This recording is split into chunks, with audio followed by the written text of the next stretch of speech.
Ano ako po si Aiden ng souvenir po niya na nagpunta po siya doon. Ito na lang para may unan ka. Ha? Pili pa tayo isa. Ito, pili natin to. Gamitin mo to, ha? Pag-uwi sa atin sa bahay, lagay mo kagad siya sa kutsyon mo. Ha?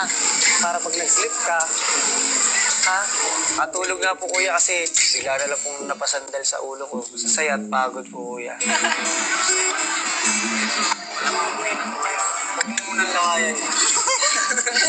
Habang himbing na si Aiden, Tumutawag si kuya. Pakibigay ang telepono kay Nico. Tulog na, kuya. Nico, Kuya, kumusta po? kamusta ang araw mo kasama ang iyong anak? Kuya, sa sobrang saya po, ito po siya. Magsak po eh. Maraming salamat po kuya sa surprise niyo po sa akin. Alam ko kung gaano ka espesyal ang pagkakataon na ito na makasama mo ang iyong anak. Opo kuya. Hindi lang kayo basta nagkasama sa isang masayang lugar. Kung hindi, gumawa kayo ng mga natatanging alaala na balang araw ay maikikwento mo sa kanya. Opo kuya. Sobrang memorable po ito sa amin.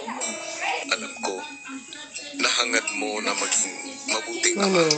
Patuloy mo siyang Tapos lahat babalutin ng tao nanonood. ng iyong pagmamahal at Di pag-unawa. ba? Kamo. Sila nga yung performer habang, oo. Nico, sa ngayon, dumating na ang takdang panahon upang magpaalam ka sa iyong anak. Opo kuya, sobrang wala na po akong mahihiling pa at wala na po akong masabi pa kung hindi. Maraming salamat dahil yung oras na po hindi isang mahabang oras at isang makubulong oras po yung nangyari sa amin ng anak ko. Siyempre, sorry magpasalamat po sa mga housemates ko kuya. Maraming salamat po kuya. God bless po. Salamat po. Salamat po. Kuya! Touching my face.